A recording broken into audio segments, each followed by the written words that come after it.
వెన్నెల శంకర్లు ఏకాంతంగా ఉన్న సమయంలో నాగమ్మ ఒక ఊహించిన మలిపిచ్చింది ఈ కథలో. వాళ్ళిద్దరు ఎక్కడ కలిసిపోతే శంకర్ వెన్నెల మాటే వింటాడు, తన చెప్పు చేతుల్లో ఉంటాడు, తన కొంగు పట్టుకొని తిరుగుతూ ఉంటాడని నాగమ్మ ఈ ప్లాన్ అయితే వేసింది.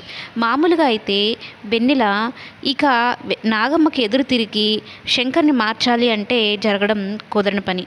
అందుకనే నేనే శంకర్ దారిలో వెళ్ళి నేను కూడా నాగమ్మను ఒక దేవతలాగా పూజిస్తున్నట్టు నటించి అప్పుడు శంకర్ని మన దారిలోకి తెచ్చుకోవాలని అయితే అనుకున్న విషయం మనకు తెలిసిందే కదా. అయితే ఇక శంకర్ కూడా వెన్నెల మీద ఉన్న కోపాన్ని అంతా పక్కన పెట్టేస్తాడు. ఎందుకంటే నాగమ్మని తను కూడా ఒక దేవతలా చూస్తుంది కాబట్టి, నా భార్య నా అడుగు జాడల్లోనే నడుస్తుంది, అందుకని నేను వెన్నెలని ఇక నా భార్యలాగా స్వీకరించాలని అయితే అనుకుంటూ ఉంటాడు. ఇక మొదటి రాత్రి ఎటు జరగలేదు కాబట్టి కనీసం రెండో రాత్రి అయినా శంకర్ని తనలో ఐక్యం చేసుకోవాలి అన్నట్టు అనుకుంటూ ఉంటుంది వెన్నెల. అందుకోసమని నానా రకాలుగా ప్రయత్నాలు చేసుకుంటూ వస్తుంది. ఆఖరికి హల్వా కూడా తీసుకొని వస్తుంది. ఆరు బయట వెన్నెల్లో మంచిగా తెల్ల చీర కట్టుకొని శంకర్ దగ్గరికి అయితే వెళ్ళి హల్వా నేను తినిపిస్తాను బావా అంటూ చక్కగా గోరు ముద్దలు చేసినట్టు పెడుతూ ఉంటుంది.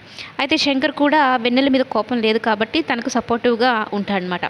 అది చూసిన నాగమ్మ ఓ కంట కనపెడుతూనే వెన్నెల్ని ఇదేదో పెద్ద ప్లాన్లోనే ఉంది, ఏదో ముసుగులోనే ఉంది, ఆ ముసుగుని బయటికి తీయాలని అయితే అనుకుంటూ ఇక శంకర్ని పిలవాలి ఎలా అయినా సరే, కానీ ఎలా పిలవాలి, నాకు ఒంట్లో బాగాలేదన్నట్టు చెప్తే వాడు తట్టుకోలేడు కాబట్టి ఖచ్చితంగా వచ్చేస్తాడు అని అయితే అనుకుంటుంది.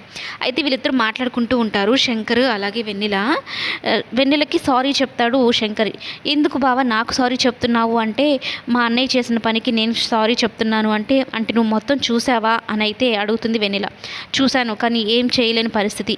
మా అన్నయ్యను కొట్టను అని మా పెద్దమ్మకి నేను మాటిచ్చాను, అందుకే ఏం చేయలేకపోయాను. కానీ ఈరోజు నువ్వు చేసిన పని మాత్రం నాకు బాగా నచ్చింది. మా అన్నయ్యని చేయి చేసుకున్నావు, అలా ఎవరు తప్పు చేసినా కూడా నువ్వు వాళ్ళకి ఎదురు తిరుగు అన్నట్టు తనే ఒక సలహా ఇస్తాడనమాట వెన్నెల శంకర్కి. వెన్నెలకి సలహా ఇస్తాడు శంకర్. అది చూసుకొని వెన్నెల పర్లేదు నాలో కొంచెమైనా మార్పు వచ్చింది అని ఇక మెల్లమెల్లగా శంకర్ నా వైపు తిప్పుకోవాలని అయితే అనుకుంటూ ఉంటాడు. అయితే ఈరోజు నేను చేసిన తప్పు అయితే కాదు కదా, మీ అన్నయ్య విషయంలో అయితే అంటే ముమ్మాటికి తప్పు కదా, ఆడపిల్లలు ఇలాగే ఉండాలి, ఎదురు తిరగాలి, ధైర్యంగా ఉండాలని అయితే చెప్తాడు. కానీ కరెక్ట్గా వీళ్ళిద్దరు ఇంకా దగ్గర అవుతారు అనుకున్న టైంలో శంకర్ గుండె నొప్పి వచ్చేసిందిరా, నొప్పి తట్టుకోలేకపోతున్నాను శంకర్ అంటూ హాస్పిటల్కి తీసుకుని వెళ్ళాలి అంటూ కారు తీయంటూ పెద్ద పెద్దగా కేకలు పెడుతుంది. అక్కడ కేశవ ఉన్నాడు కదా, నిజమైన నొప్పి అయితే కేశవాన్ని తీసుకెళ్ళొచ్చు కదా, కనకొడికే కదా, కానీ పిలవదు, శంకర్ని పిలుస్తుంది. ఎక్కడ వీళ్ళిద్దరు కలిసిపోతారా అన్న ఒక ఇదితో వీళ్ళిద్దరిని కలవనివ్వకూడదు అని చెప్పని ఇలా దొంగ నాటకం అయితే ఆడుతుంది నాగమ్మ.